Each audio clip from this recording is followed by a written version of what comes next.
Alhamdulillahirrabbilalamin, pemirsa, kembali lagi kita berjumpa dalam Majelis Ilmu Damai Indonesiaku spesial Ramadan. Nah pemirsa, hari ini Majelis Ilmu Damai Indonesiaku akan mengangkat tema atau perbincangan yang sangat menarik dan juga spesial, yakni mengenai puasa yang sia-sia. Kami hari ini bersiaran langsung dari Masjid Al-A'raf dari Bekasi, Jawa Barat. Ada guru-guru kita tentunya yang sudah hadir pada hari ini. Di antaranya ada Habib Muhammad Syahab dan juga Ustadz Asmar Lambo. Saya Fahada ini tentunya saya tidak sendiri pemirsa, sudah ada sahabat saya Muhammad Sofyan di dalam Masjid Al-A'raf. Silahkan Sofyan. Baik, terima kasih Fahada ini. Bismillahirrahmanirrahim. Assalamualaikum warahmatullahi wabarakatuh. Alhamdulillahirabbil alamin, hamdan syakirin hamdan na'imin. Allahumma shalli ala sayyidina Muhammad wa ala ali sayyidina Muhammad. Segala puji bagi Allah, pemirsa, kita dipertemukan kembali dalam Damai Indonesiaku spesial Ramadan. Betul sekali apa yang disampaikan oleh sahabat saya tadi, tema yang sangat menarik yang kita angkat pada kesempatan siang hari ini, dan tentunya ini semuanya tidak kita inginkan, yaitu puasa yang sia-sia. Tentunya puasa yang kita lakukan mendapatkan barokah dan juga mendapat pahala dari Allah Subhanahu wa taala. Seperti apa puasa yang sia-sia itu? Kita akan bahas lengkapnya bersama guru-guru kita. Sudah hadir Ustadz Asmar Lambo dan juga Habibana Habib Muhammad Syahab. Pemirsa, dipersembahkan oleh Sarung Wadimor, tentu sarung kita. Inilah Damai Indonesiaku spesial Ramadan. Selamat mengikuti. Ustadz Asmar Lambo, silakan.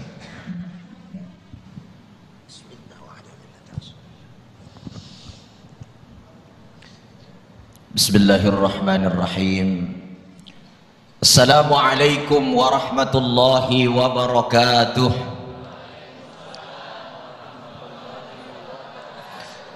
Alhamdulillah, alhamdulillahilladzi nahmaduhu wa nasta'inuhu wa nastaghfiruh wa na'udzu billahi min syururi anfusina wa sayyiati a'malina. Man yahdihillahu fala mudilla lahu wa man yudlilhu fala hadiya lahu. Ashhadu an la ilaha illallah wa ashhadu anna Muhammadan abduhu wa rasuluh la nabiyya ba'da. Ayuhal kiram, sama-sama kita muliakan guru kita bersama Habibana Muhammad Syahab.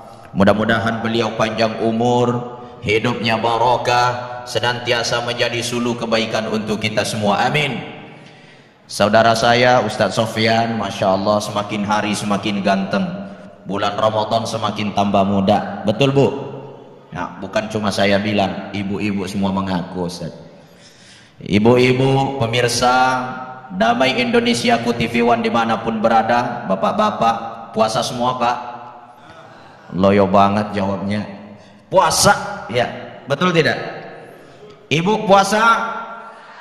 Sekali lagi, ibu puasa? Puasanya diterima apa enggak? Nah, ini yang menjadi pertanyaan. Puasa kita ini diterima atau tidak? Jangan sampai kita melaksanakan puasa, akan tetapi kita tidak mendapatkan, kecuali hanya kita mendapatkan lapar dan dahaga. Sebagaimana Rasulullah sallallahu alaihi wasallam telah menjelaskan kepada kita, kam min shaimin, betapa banyak orang yang melaksanakan puasa,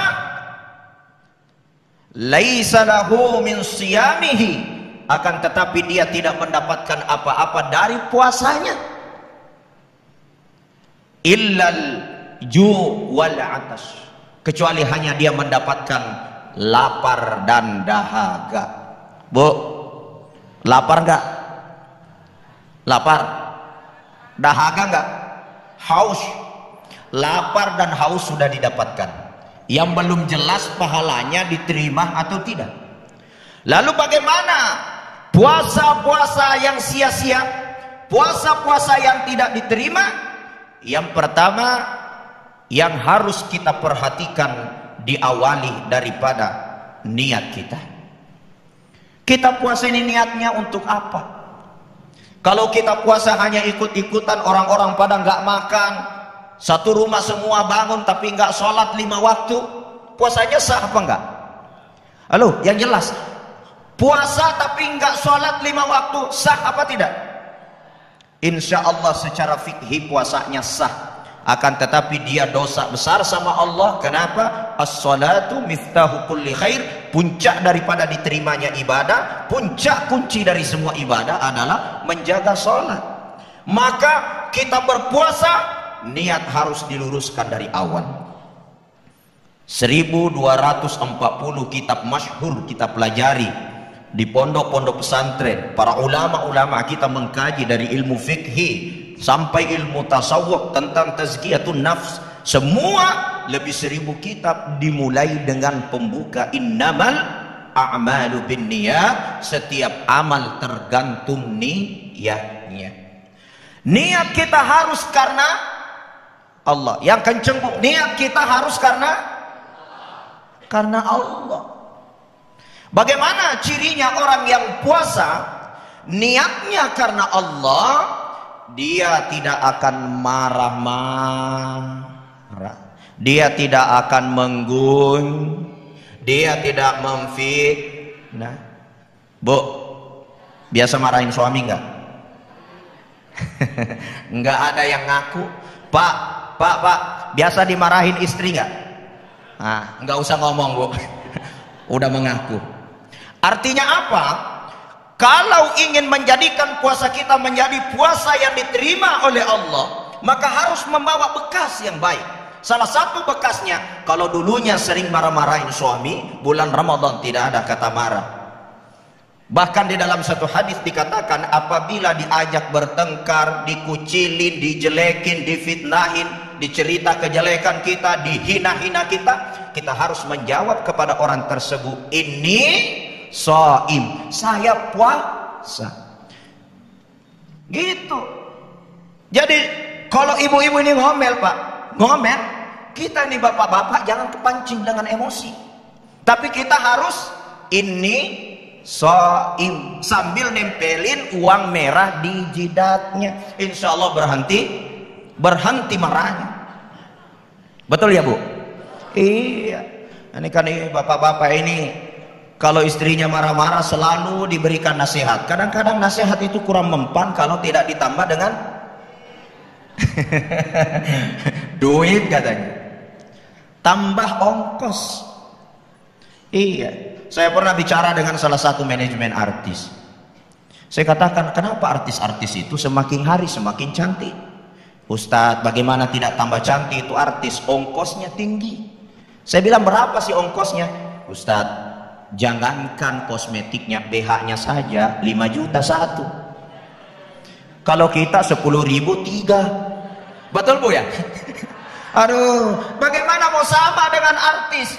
Makanya kalau istri dilarang marah-marah, bapak mau dapat pahala yudhaifu mudha'afa, biar pahalanya berlipat-lipat ganda, ia harus ongkosin istri. Dengar tuh, Pak. Ini yang pertama. Menjaga niat adalah hal yang sangat penting. Karena setiap perilaku kita pasti akan bermula daripada niat yang suci. Kalau niatnya baik, maka dia akan menjadi amal soleh. Tapi kalau niatnya tidak baik, tidak akan jadi amal soleh. Makanya di dalam kitab Al-Hikam dikatakan, betapa banyak orang melaksanakan amalan-amalan akhirat, dia hanya mendapatkan perkara dunia. Dan banyak orang yang melaksanakan amalan akhirat, amalan dunia, dia dapat akhirat. Kok bisa? Bu, banyak orang melaksanakan amalan dunia, dapatnya akhirat. Dan ada orang melaksanakan amalan akhirat, dapatnya dunia. Sedekah, nyumbang di masjid, nyumbangnya paling banyak. Dia kasih tahu panitia masjid, Pak, jangan diumumin nama saya ya, cukup tulis aja hamba Allah. Kenapa? Jaga niat. Sekalinya panitia masjid naik bedu 100.000 rupiah, ence 50.000 rupiah, namanya naik Siti 1 juta rupiah. Langsung dia, kau dengar itu, saya itu. Dia kasih tahu lagi di sampingnya, kau tahu itu, saya itu. Niatnya benar apa tidak? Berarti dari awal memang niat rusak. Meskipun ditulis hamba Allah, tetap ada niat untuk dilihat oleh orang. Itu amalan akhirat. Akan tetapi hakikatnya dia hanya mendapatkan dunia. membelikan ustadz baju baru. Nih pengaji baca Quran tadi, Masya Allah suaranya bagus, dibelikanlah baju baru, dipakai pergi sholat tarawih. Pada saat dipakai, semua orang di samping, bagus nggak kau lihat itu bajunya ustadz? Bagus, saya belikan itu gratis.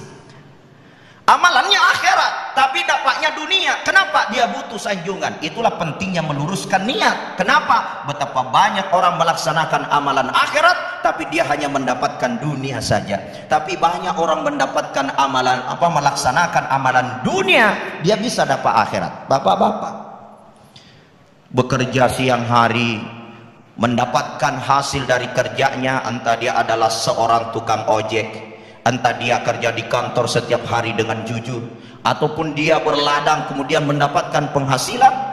Tujuan daripada dia bekerja tidak ada yang lain kecuali untuk menegakkan tulang punggung keluarganya, menjaga maruah diri istrinya, untuk membelikan emas yang banyak pada istrinya biar mulia, biar cantik, tambah bagus. Betul tidak? Agar tegak tulang punggung keluarganya dalam ibadah, maka yakinlah bapak-bapak mendapatkan pahala akhirat meskipun bapak kelihatannya melaksanakan amalan-amalan dunia. Kemudian yang kedua, agar puasa kita tidak sia-sia, maka kita harus mengikuti dengan amalan-amalan soleh. Jangan amalan sia-sia.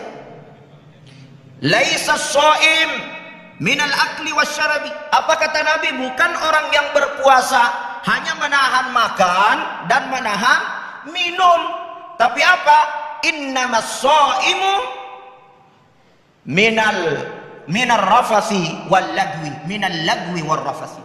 Puasa sesungguhnya adalah bagaimana dia juga mampu menahan dirinya dari kata yang sia-sia, dari perbuatan sia-sia, dari kata-kata kotor. Ibu-ibu banyakin baca Quran, banyakin ngaji, banyakin zikir. Ya Bu ya.